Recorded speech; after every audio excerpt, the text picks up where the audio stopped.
پاکستان نے انڈیا کے خلاف تاریخی جنگ جیتی، قوم کھڑی ہو گئی، اعزازات دیے، انعامات دیے اور مزہ آ گیا۔ اب ذرا بانی پاکستان قائد اعظم محمد علی جناح صاحب کے مزار پہ حاضری دے دیتے۔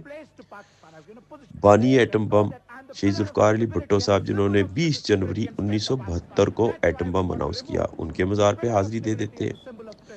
شہید رانی محترمہ بے نظیر بھٹو صاحبہ جنہوں نے 1989 سے میزائل ٹیکنالوجی کا کام شروع کیا اور 93 والی حکومت میں جا کے مکمل کیا، ان کے مزار پہ حاضری دے دیتے۔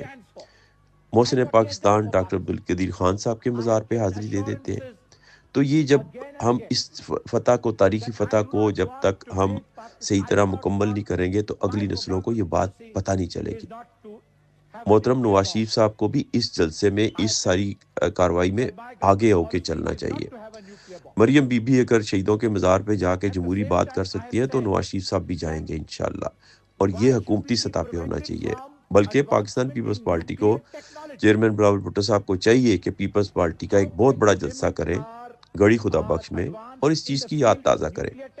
ہم کرکٹ میں اور گیموں میں جب کوئی کھیلتا ہے، جیتتا ہے، تو فوراً ان کے گھر پہنچ جاتے ہیں، پتہ نہیں کس کس کو انٹرویو کرتے ہیں۔ تو ان موسروں کو کیسے بھول سکتے ہیں ہم؟ ان موسروں کو ہمیں یاد رکھنا ہوگا تاکہ اس تاریخی فتح کو ہم اچھے طریقے سے مکمل کریں، اور قوم اس چیز کو آج جو ہم اترا رہے ہیں، کس وجہ سے اترا رہے ہیں کہ قائد اعظم نے ہمیں پاکستان دیا، شہید ذوالفقار علی بھٹو صاحب نے ایٹم بم دیا، بی بی شہید نے میزائل ٹیکنالوجی دی، اور پاک فوج زندہ باد کے نعرے کیوں لگا رہے ہیں؟ کس نے مضبوط کیا پاک فوج کو؟